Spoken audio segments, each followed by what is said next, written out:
Good morning, Rebels, and welcome back to my life. Today I want to talk to you about privilege, what it is and what it isn't. You'll hear people talk about privilege a lot, especially on the internet, and even more especially on Tumblr, but what is it? The dictionary definition tells us it's a special right or advantage granted only to a person or a group of people. So for example, if you're white in America, you're much less likely to be arrested or convicted for the same crime as an African American, and much more likely to get into, say, a college, given the same qualifications as an African American. If you're a man in America, you will earn on average 42% more than a woman working the same job, producing the same amount, and again with the same qualifications. And if you're born very wealthy in America, you are much more likely to remain wealthy for the rest of your life, even if you don't work, than you are in other countries. Now you'll notice that I stress in America because these are facts of life in America. Privilege manifests itself differently all around the world. And privileged people in America love to point out discrimination against their type of people in other parts of the world as an example of how that privilege doesn't exist in America. For example, Zimbabwe in recent decades had a land reform program that was very unfair to white farmers, and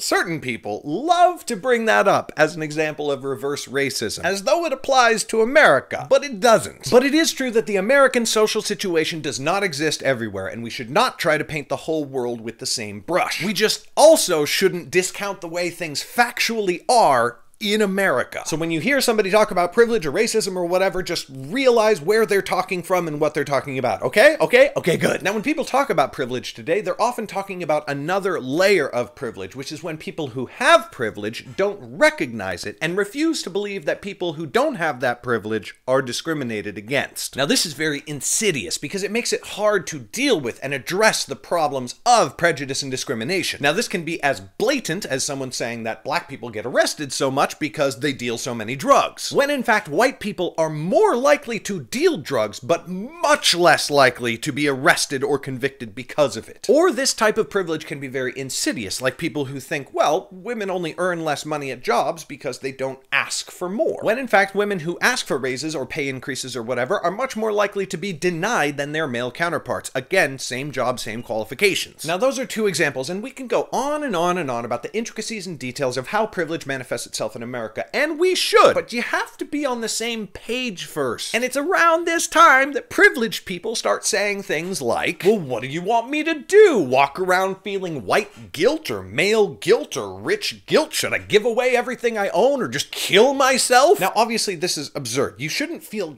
guilt for your privilege because, frankly, guilt doesn't get anything done, and we want action. We want to change things. So what you should do is realize that you're lucky and use your position of fortune to help other people who are less fortunate. Look at how you view and deal with people who are different from you and make sure you're just giving everyone a fair shake. Don't assume that they deserve what they get because of the way they look or act or what's dangling between their legs or not. And maybe, just maybe, make an extra effort to listen to and represent the people who aren't as fortunate as you. Go the extra mile to let them be heard and give them a voice, and try to tip the scales back in the other direction until things are more balanced. Rebels, please be kind to each other in the comments. Thanks very much for watching. I will see you later. Bye.